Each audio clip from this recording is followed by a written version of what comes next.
Can't.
And welcome to the August 9, 2021 Lower Makefield Township Planning Commission meeting.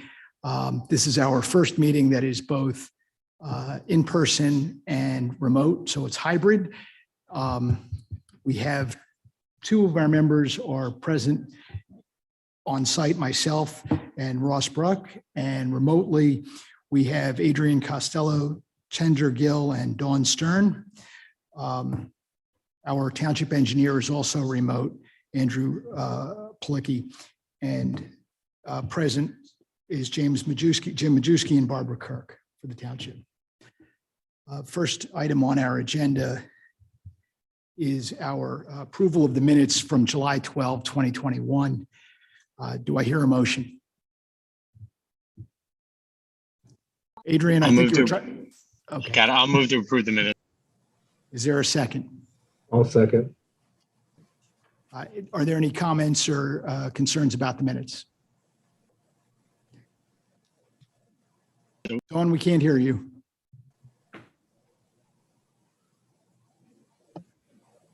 I said I abstain. I wasn't present at the last meeting. Thank you.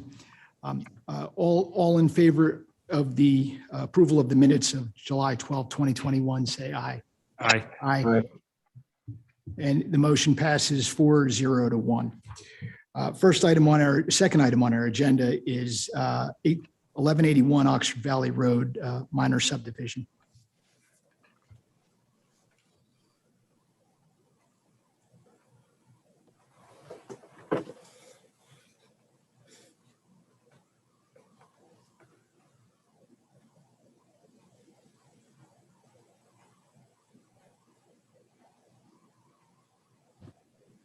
Good evening. Good evening to you too. Can you identify yourself? My name's Larry Young. I'm with Tri-State Engineers. I'm here with Cody Spadacino of Tri-State Engineers and one of the owners of the property, John McGrath Sr. The property is located at 1181 Oxford Valley Road. It's 3.4 acres in totality. It's in the R2 zoning district, residential zoning district. On the property, towards the back, there's 2 single-family dwellings that are serviced by septic systems, a barn, and several wells that also service the houses. The proposal today is to create a flag lot, leave everything that's in the back of the lot on its own separate lot, and create a parcel out front along 11 Oxford Valley Road. It's going to be a proposed single-family dwelling. There's going to be a driveway, short driveway out to the existing driveway. About 95 feet of that driveway is going to be shared, and there will be an access agreement. The owner will own both lots, and the agreement will be recorded when the record plan is recorded. The agreement will also call out the responsibilities for the maintenance of that sheer portion of the driveway. There's going to be 2 seepage pits or infiltration beds, one towards the front of the proposed house and one towards the back of the proposed house. The water is coming from Oxford Valley Road, public water, and the applicant acquired an easement from the 3rd lot in on Victory Drive to run public sewer out to Victory Drive. We did speak to Greg Huckleby, who's, basically saw plans and they accepted that type of improvement to run out to public sewer. There is no public sewer in Oxford Valley Road right in front of the property. That's basically it in a nutshell. We have full zoning compliance with the new lot. There's a couple of existing nonconformities with setbacks not created by new lot lines. They're existing lot lines and existing buildings. And we've went through several, we've obtained several letters, one from your township engineer, by which I spoke late this afternoon with to go over if we had any issues. We received the Yardley Makefield Fire Company, which they're okay with the plan. Traffic engineer, they said they have no objection to the waiver for the shared driveway, and the applicant will owe $1,077 for a traffic impact fee. We have an adequacy letter from Bucks County, and we also have a review from the Bucks County Planning Commission. And if you would like, I can either go through the township engineer letter, or as I indicated to your township engineer, they are all will complies in the letter. Okay, so just so we're clear, you're referring to the June 23rd, 2021 Remington Vernick letter. Correct. That's all will comply? Yes. Except for the requested variances. Well, no, we're not Waivers, requesting excuse any. me, waivers. Yeah, the waivers, the 4 waivers, which are to limit the number of plan sets to the township, to have a shared driveway, to allow a side lot line of not 90 degrees. We're paralleling the existing lot line. That's why it's not 90 degrees.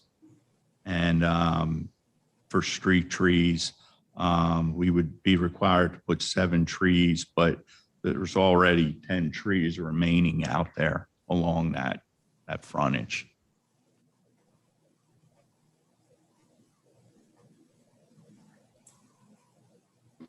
You had mentioned a letter from the Bucks County Planning Commission as well. Yes. Jim, I don't think we saw that. Was there anything that differed from the Remington Vernick letter? I've not seen that letter. It's got my scribble on it. Okay.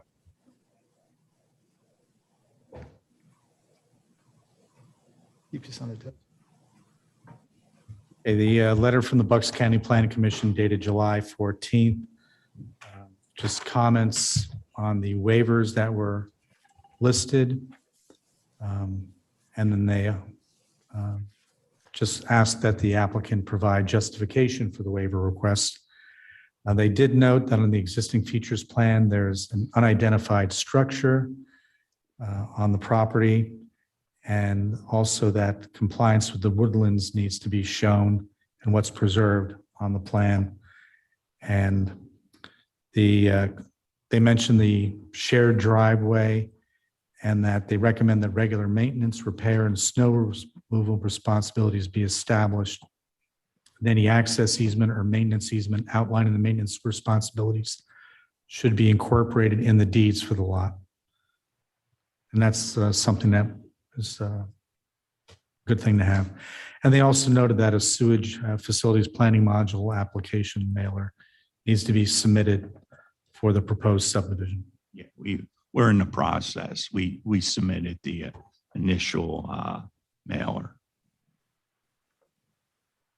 So just to back up, I know you said you were, they were all will complies on the Remington Vernick letter, but with regard to the Bucks County Planning Commission letter of July 14, is that the same as Will well? complies. Okay.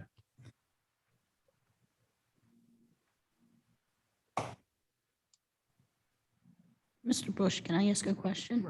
So I know you're going to provide sewage, public sewer to the new lot. Mhm. Is that going to have a connection also to the existing house, or is that going to remain septic? That's going to remain septic. There's no failures in that septic system. So the question I have for Mr. Majewski is I thought our subdivision and land development ordinance required a connection into public sewer if it was within 1,500 feet of a new lot. So is that going to be an issue? Yes, you do need to connect the public sewer for that lot.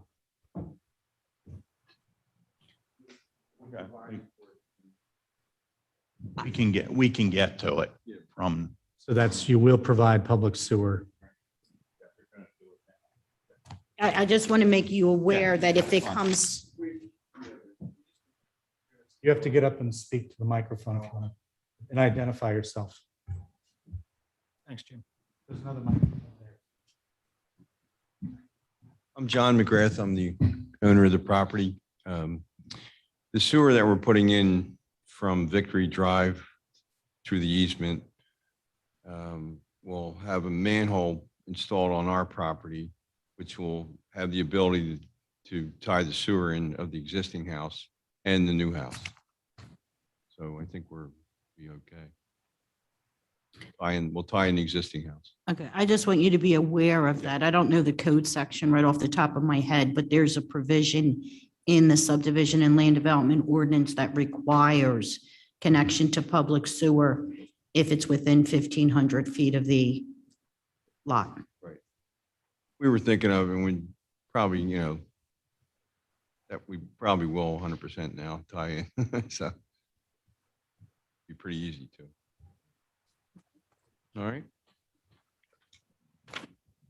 I also want to mention that there's the issue of replacement trees that would be required.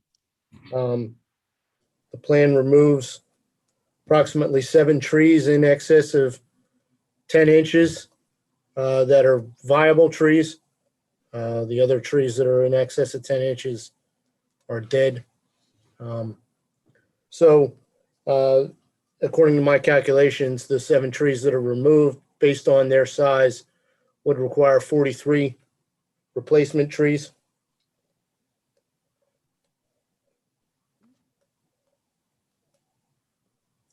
yeah, That's something that the, Bucks County Planning Commission usually comments on, but I haven't seen that, and so I feel it necessary to bring that up.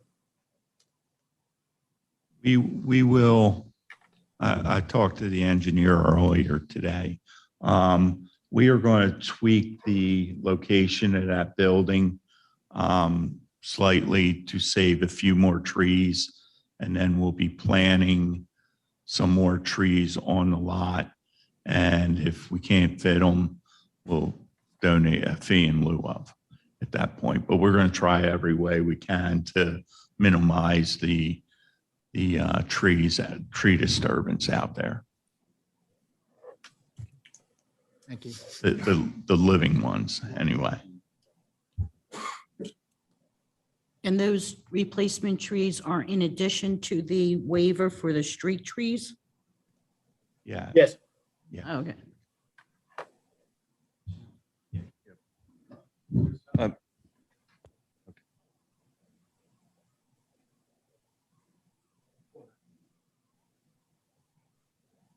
Okay, so just make sure I understand.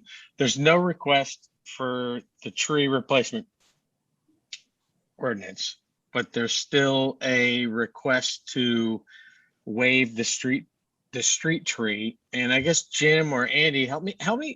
maybe I just not up to speed enough on the street tree ordinance, but if there's already 10 trees along the front line, this isn't that big of a frontage. Why would they need 7 more trees? Now, I think what it says is there are 7 trees would be required given the frontage of that lot. There's 10 existing trees going to remain there, so that would satisfy the street tree requirement. Oh, so that's not a waiver request either, is it?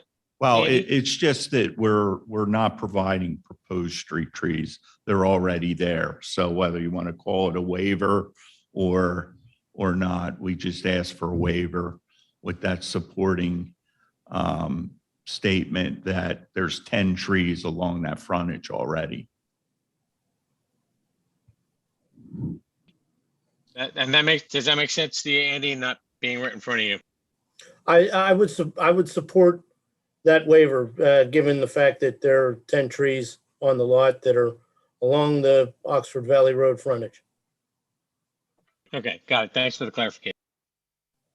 So I'm sorry, just to clarify, maybe this is, beating a dead horse, but there are no street trees coming down.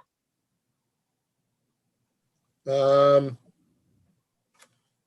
have to check the plan to see I what believe, trees are being taken down along the frontage, but I guess the main point is, based on the size of the frontage along Oxford Valley Road, it's indicated that a new lot would require street trees every 35 feet. And given the length, that would calculate out to 7 street trees, but since there are 10 existing that are to remain, and they appear to be in good standing, that again, we would support the waiver of not planting any additional street trees. Yeah, I think I would have made the interpretation that a waiver is not required since you do have street trees. And the street trees are remaining as is. Correct. right. Right. Mhm. And that just to further beat a dead horse, just to clarify, for the other replacement trees, as of now, there's no request for a waiver, but you're going to see, depending on the movement of that building, it's possible that you may need to seek a waiver for those trees. Is that understanding correct? I thought the alternative was they would submit a fee in lieu of replacement. Okay, but, okay, very good. Thank Which you. is not correct, Barbara. That's not a waiver. That's just following the process. Right. Correct.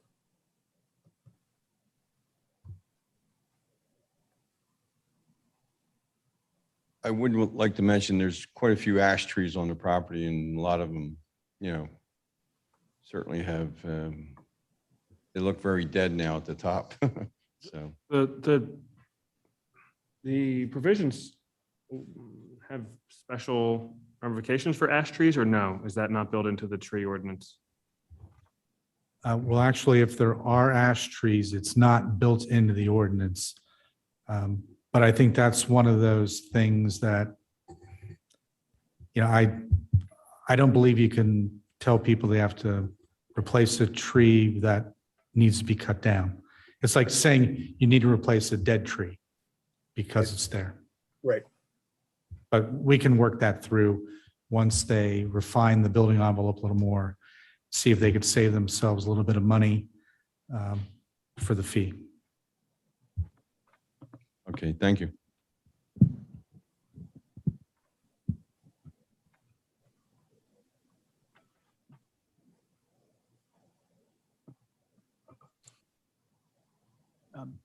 For the members of the Planning Commission that are participating remotely, do you have any additional questions or comments of this applicant?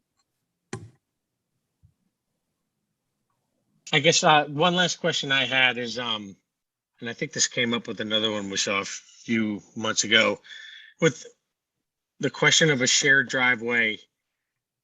how exactly would that be incorporated so there's no issues with any change of ownership in the properties? If I may, Mr. Costello, what generally would happen is there would have to be a recorded easement between each of the two property owners that goes with the land, not with the person who occupies the property. So it would be an easement that requires access for that driveway to the rear lot. Sorry, does that, in layman's terms, does that clearly state whose responsibility is for maintenance, repair, snow clearage, leaf clearage, whatever the issue is, but making sure it's in good working order for the person that doesn't have responsibility for it? It would generally outline duties and responsibilities. Generally, the person whose land contains that section of the driveway is responsible to maintain it. It just allows the other property owner the ability to use it to get to their property. Just for further clarification, I think what we heard before was the Bucks County Planning Commission suggested that that agreement actually lay out who's responsible for snow removal specifically in the agreement. And I think the applicant said they were agreeable to doing that in the recorded deed. And that may be, as I understand, the letter that was issued by the Bucks County Planning Commission was a draft letter. That is why a copy had not yet been circulated to the township. So that can be addressed at the time it goes in front of the supervisors for final approval. That would obviously require the proposed easement to outline those conditions subject to the approval and review by the township solicitor and the engineer. And that would also include any remedies between the parties in case there was a dispute.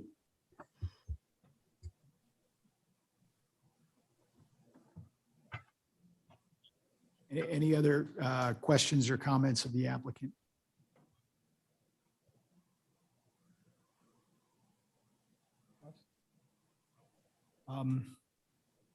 Jim, we've covered all the review letters at this point.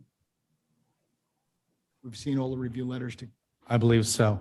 I think they indicated it was all will comply. I did have one comment. I'm not sure if it was in anyone's review letter, but the address of the property is 1181 Oxford Valley Road. And as anyone who's ever driven up and down Oxford Valley Road might know, the numbers go up and down and up and down. And right across the street from this property is our community center, which has an address of 1550 Oxford Valley Road. Now, 1181 is, other numbers in the 1100s are over half a mile away from this site. And I think it might actually benefit everyone to renumber the existing house as well as the proposed house to match much more closely the township's numbering system. I agree with that. Yeah, that's fine with me. Now, has anyone moved into the older house yet? Yes. Okay. I wish I'd caught that sooner, sorry.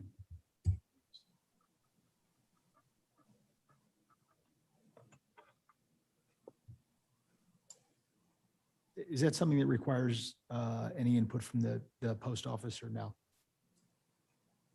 No, the numbers are assigned by the township and the post office adheres to that. Okay. Okay. And one more thing, just for the benefit of the planning commission. There is a concrete sidewalk along the frontage of the property. It appears to be in good condition. There's an existing concrete driveway apron at the driveway that enters onto Oxford Valley Road that appears in good condition as well.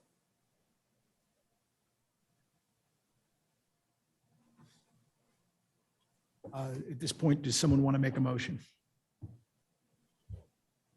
So if this board were inclined, an appropriate motion would be a motion to recommend approval of the proposed minor subdivision for the property located at 1181 Oxford Valley Road, subject to compliance with the review letter issued by Remington Burnick dated June 23rd, 2021, compliance with the Township Engineers Review Letter dated July 6, 2021,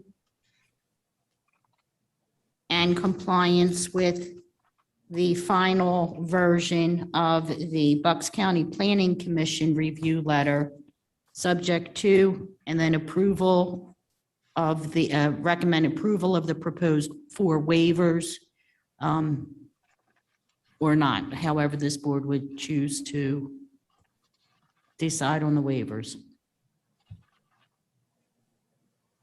Since it brought up, or this may be just inherent in it, but since Andy's, I don't think letter mentioned specifically the, connecting the old home to the sewer, should we mention something about that? Or is that just inherent in the fact that they're following code? That's going to be a requirement under the subdivision and land development ordinance. It just wasn't caught in this review letter, so I wanted to bring it to their attention.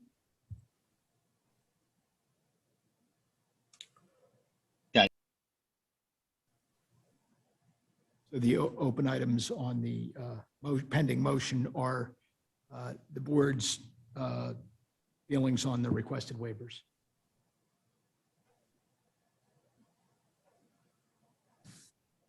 I'll make that motion. And include approval of the requested waivers. With the caveat on the shared driveway of compliance with what we've discussed about the agreement being in part of the recorded deed. Yes, and that was also part of the compliance with the Bucks County Planning Commission review letter. Just with respect to waiver number 4, regarding the street trees, it says there are 10 trees that will remain along the street frontage. That sort of assumes that some trees will be removed.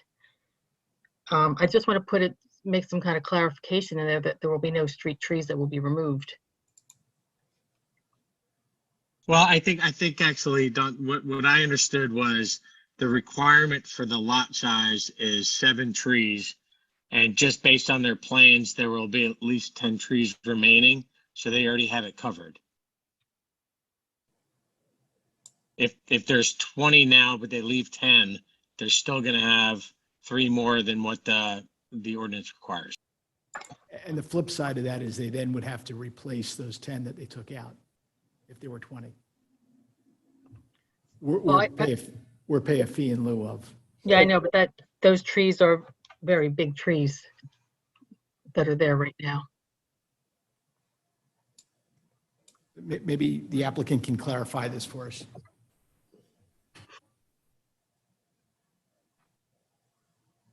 I think I can clarify it. The plan submission shows 1 tree removal at the corner of the asphalt driveway and the concrete sidewalk, which is a large tree that appears to be dead or diseased, as it appears to be hollow inside. So I believe that was already removed, actually. And they show no other street trees to be removed. Right, correct. Thanks for clarifying that. Okay, so we have a pending motion. Is there a second?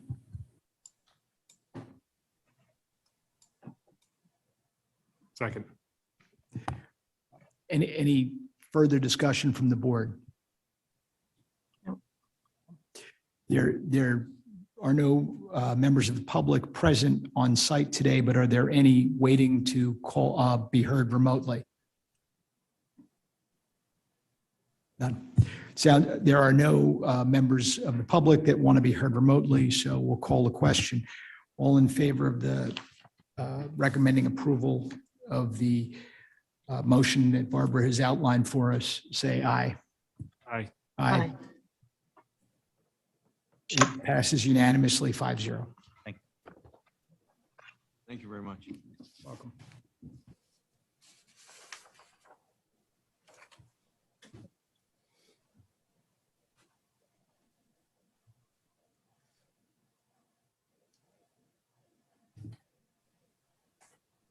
Next item on our agenda is the Point property informal sketch plan update.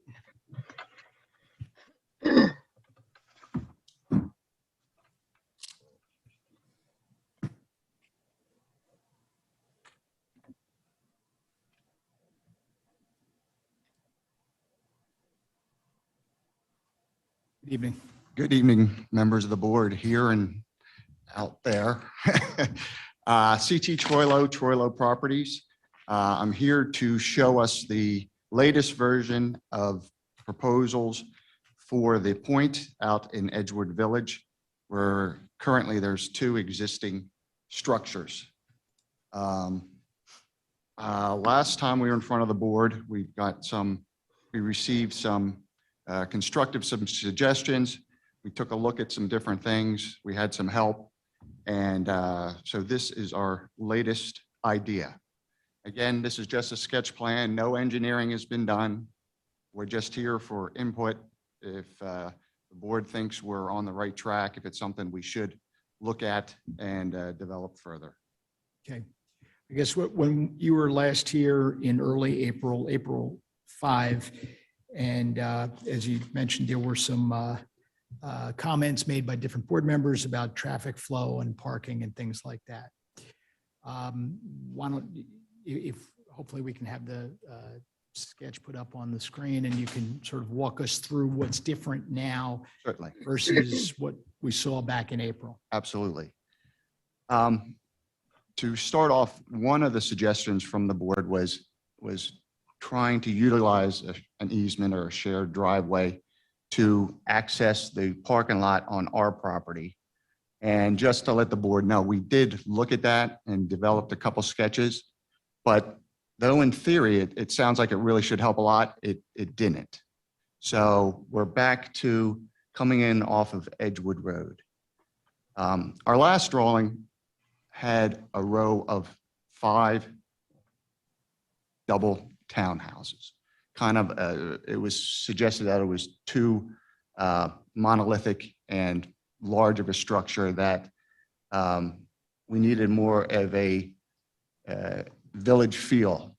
So in this latest version, the 2 structures that are on the property stay exactly where they are and are refurbished. And then we're proposing 3 other structures, 2 being 4 units and 1 being a 6 unit, and they're located across Langhorne Yardley Road. The parking comes in off of Edgewood Road. We only provide for 23 parking spaces, with the idea of working with the township about maybe improving some spaces down in the Veterans Park for shared parking. We do provide some green space. And again, it's just a rough sketch. The 3 buildings might be a little too uniform in a row. They might need some tweaking, some movement, but this is a general idea that we have. It provides some spacing between the buildings. It provides sidewalks for walkability, and that's about it.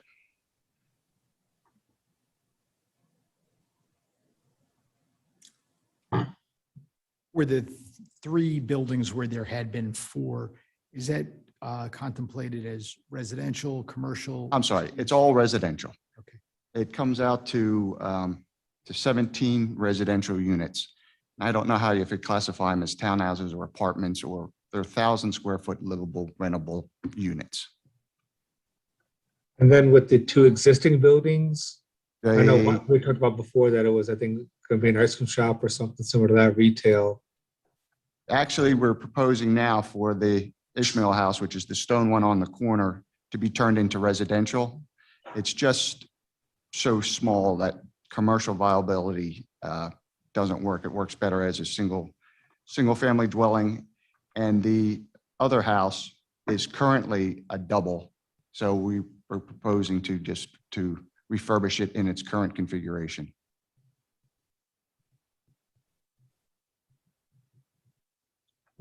What would be the frontage of those houses?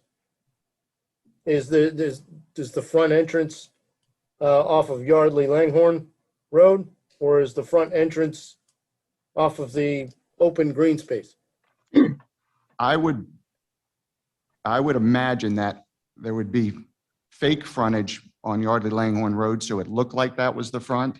But I would imagine that the tenants would access it from the back, from the parking lot. So it would probably be a combination of the two. So that would be similar to Di Lorenzo's across the street, where from either side, it looks like the front, yet, depending which building you're in, you access from the rear or the front. That is correct. Could you walk us through the 17 units and talk about bedroom, bathroom ratios? So the building number one, it's probably be 2-bedroom, 1 bath. Building 2, I believe it's a double, and it has 2 floors. On the first floor is living, kitchen. There's 2 bedrooms upstairs, and there's a bathroom upstairs. And then the new units would all be the same thing, probably 2-bedroom, 1 bath, kitchen, common kitchen, living area. So each side of it has a single unit on each floor. So that's how it's 4. So it's like a townhouse cut in half with a first floor unit and a second floor unit. And then the 6th unit is the same thing with just another unit on the back of it. The number of units that we've come to is driven by the economics of site development and things along those lines. We think that is the number we need to get in the black.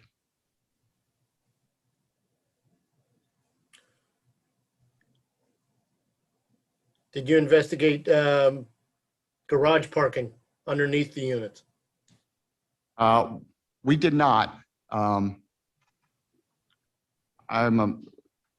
My first thought would be it might be a little too tall to do something along those lines. We're really trying to keep these in scale, smaller than the Di Lorenzo building scales, and keeping more with the existing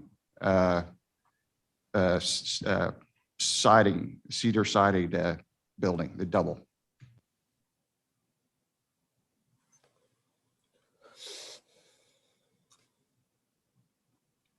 I know one thing Mr. Trilla mentioned is that using the driveway for next door doesn't quite work.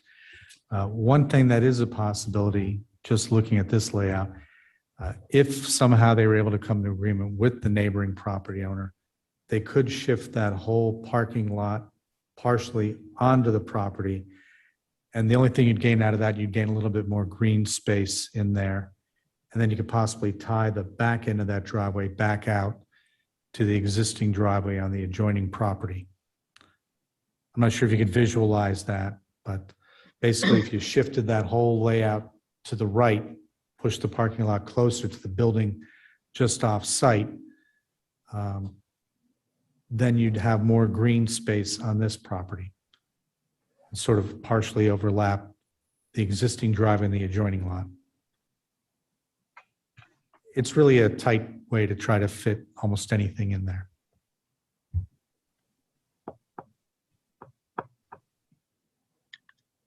So there's no commercial that's proposed at this point?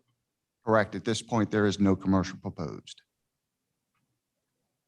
And like, just, I know this is just a basic sketch plan, but are there any like major sort of waivers, variances that you might anticipate with this kind of layout? Or is it just at least on the surface seem to comply with most of what we're going to need?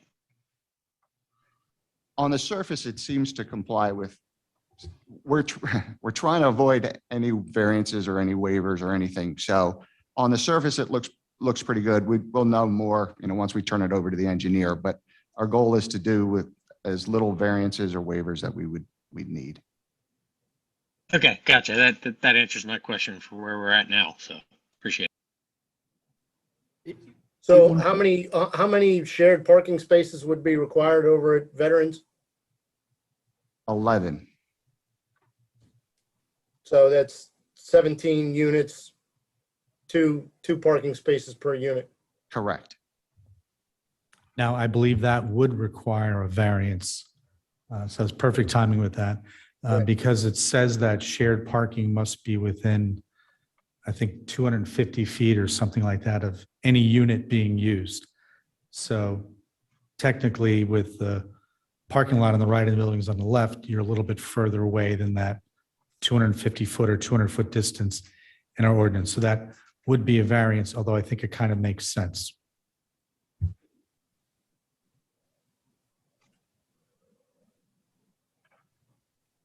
23 total parking spaces, Correct. and that fits within requirement of 17 units?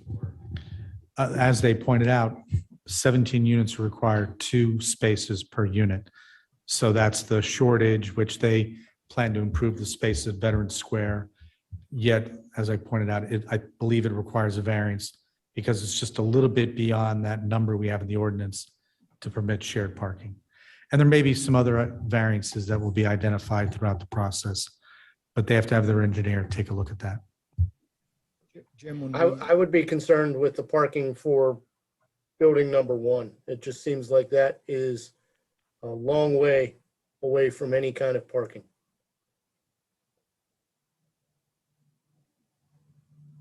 Jim, when Lower Makefield allows for shared parking agreements, do they have to be a dedicated area of a parking lot or specific spots in a parking lot or no? I'd have to check the ordinance to check. But one thing I know, the Veterans Square parking area is currently stone. If they were going to be given credit for parking in that area, we would want those spaces fully improved. So they would actually, in essence, help pave part of our parking lot with the understanding that they would have the use for it. And basically, though, apartments of this size, you typically don't really need 2 spaces per unit. The count's usually a little bit less than that. So they will have a little bit, I think, excess parking, but it's still, worst case scenario is 2 spaces per unit. And that's why it's in our ordinance that way. And is one of those spaces taken up by the proposed dumpster, or am I misreading that? I think that's an old note Okay. from, this was overlaid on an older plan. One other thing that I see is that whether you're in building number 3 or 1 or the furthest one to what I think is the south, they're going to cross over that green space rather than walk around on that sidewalk. Yeah, Right, and so again, the sidewalks are just thrown on there. We haven't Understood. really laid anything out. But I will say, for the good of the board, I like that it's not, the concerns I had last time for the last presentation were very much related to the commercial properties and the traffic and people crossing over Edgewood Road and the danger that posed. This eliminates that concern for me, obviously.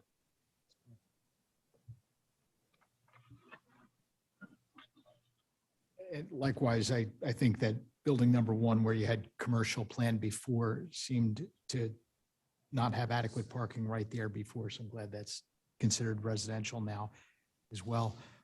I think when you were here before, there was mention of possibly having an exit on the other end of the parking lot going on to Yardley Langhorne Road. And I don't know if you looked at that any further. I think the concern is people using that to cut off using the parking lot as a street to cut off the point. So we're really kind of trying to stay away from that. Yeah, as soon as you said that, that's what I thought too. Perhaps an emergency access out there that way would be in order.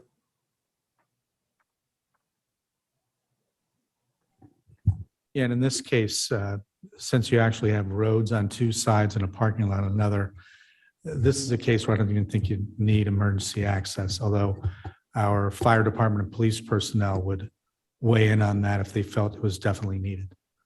Yeah.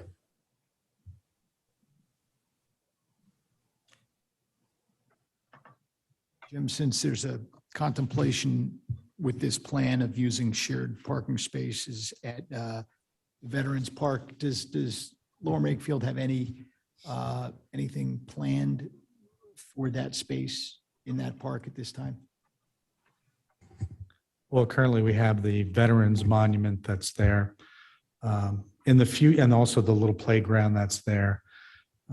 There is, on the master plan, I think the contemplation of maybe having like a performance area in the far corner of the grass at some point to have, maybe like events and everything, but there's no clear-cut plans for that.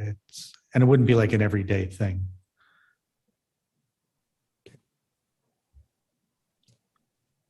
I don't know if it made it into the traditional neighborhood development overlay when it was adopted or not, but I know there was discussion at the time of making that having part of that parking lot dedicated for use for Edgewood Village just generally. Don't recall if that made it into the overlay. Not this specific property, but that was the shared parking arrangement. The thought was that if you had something in close proximity, you could use that. Although in hindsight, looking at it, the distance they put on it only means one property could use spaces there. But there was talk about that. And the thought was that that would make sense. Someone even mentioned once a parking garage there, but that's far-fetched. Yet the thought of using that as a public space for the benefit of all the businesses and or residences in the village was discussed and contemplated.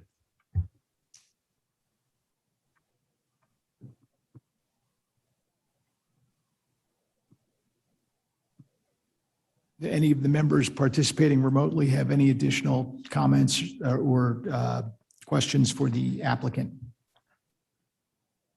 What are the footprint sizes of these buildings?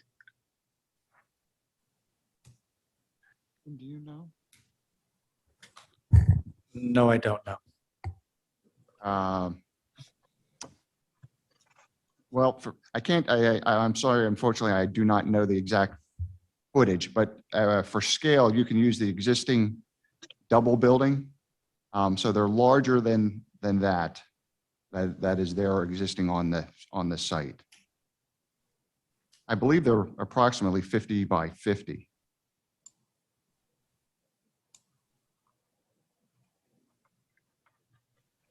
And for scale, you could also see some of the other buildings surrounding on the right side of the drawing, set back off the road a little bit. That's the chapel building that you see as you drive down Edgewood Road. Right at the point on the opposite side of the street is the yellow building, the Dogwood Skate Shop. It was a duplex, so you can get sort of the sense of scale that looks fairly similar in width, a little bit deeper of a unit than the one across the street.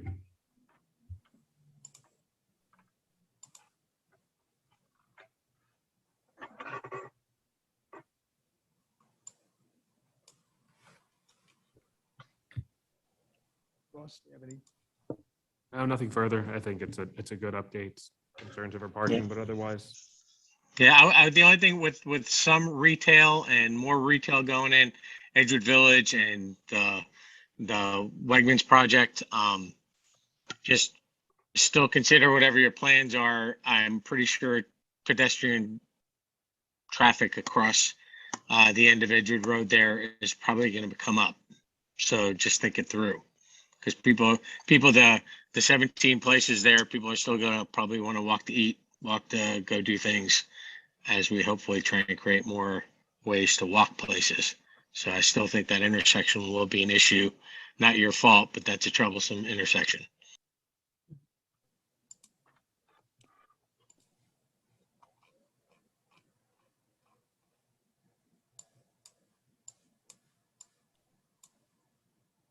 I don't know whose responsibility ultimately it would be, but perhaps there could be a crosswalk that is not at the intersection for pedestrians. I don't know if it needs to be all the way over by the driveway, but away from the corner that Adrian's talking about. You mean along Edgewood Road? Yeah.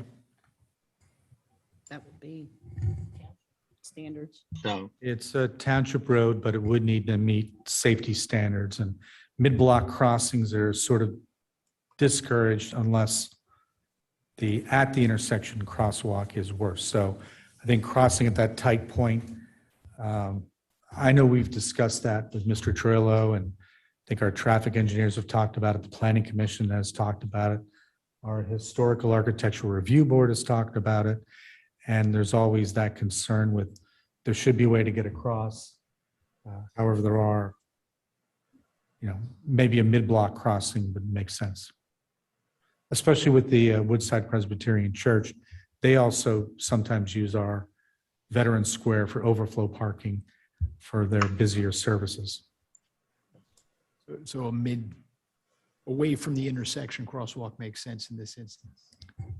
Well, that'd be a traffic engineer, maybe. yeah.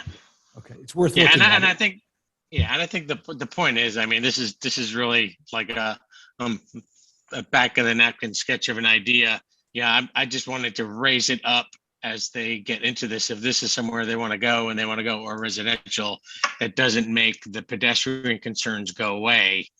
And it just, I would just encourage them to think through solutions like that, or if they come up with something that we haven't thought about here, that's fine. But I think they're going to have to think it through. I think that discussion is not going to go away. The future installment of the proposed installment of the running or bike path doesn't run by this intersection, correct? No.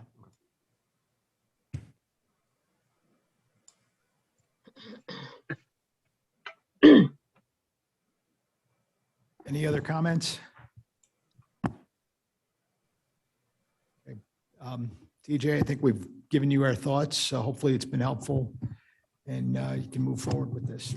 Thank you very much. I appreciate all your input. Sorry. Thanks. Are there any members, thanks, Jim. Any members of the public that wish to participate remotely about this issue? Yep. Apparently there are none, and so thank you very much. Thank you. Thank you, everybody.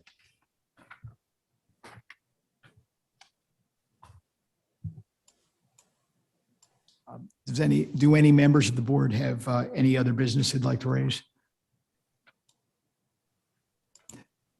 Next item and final item is adjournment. Does someone like to make a motion to adjourn? I'll move to adjourn. And is there a second? Second. There's a second. All in favor? Aye. Aye. Aye. Aye. We are adjourned. Thank you. Thank you. Thanks, guys. Good night.